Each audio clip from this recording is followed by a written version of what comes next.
These are people traffickers in the English Channel and making an early start. It is dawn off the coast of northern France and they're making their first pickups of the day.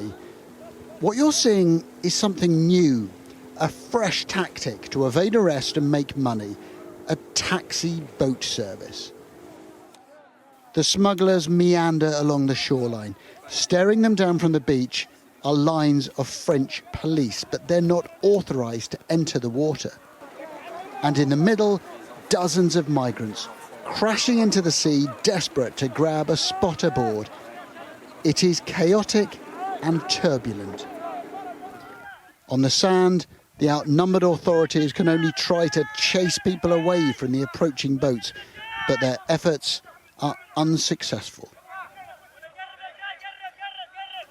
The migrants plead with traffickers to get closer to them, and soon enough there are no more spaces left on this ride to Britain.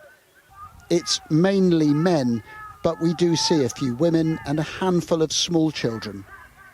And it's dangerous. It's cold and bleak on the water, and there are no life jackets included in this fare. The boats head off. They're overloaded. The motors are struggling. They need to drop some weight if they're going to make it.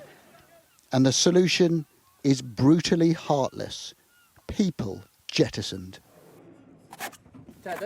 We spot 3 men in the icy waters.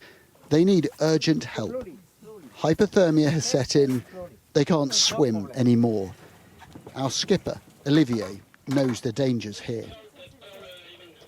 The men are dragged safely onto the deck, but they need medical attention fast. Once on board, they're taken back to the port in Calais for treatment.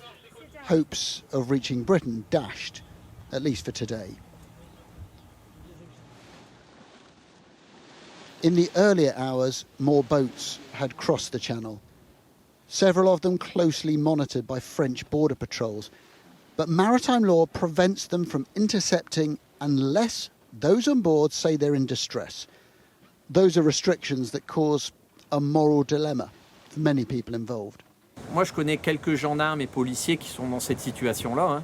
Et d'un autre côté, ils ne trouvent pas ça normal. Donc, ils veulent appliquer la loi maritime. Et d'un autre côté, ils disent, si on ne les empêche pas de traverser, tout le monde va vouloir traverser. The British and French governments are trying to thwart these crossings. But as the rules of the game change, so the risks get higher. And as winter sets in, the number of people crossing shows little sign of slowing. As these waters get colder and more treacherous, the danger will grow.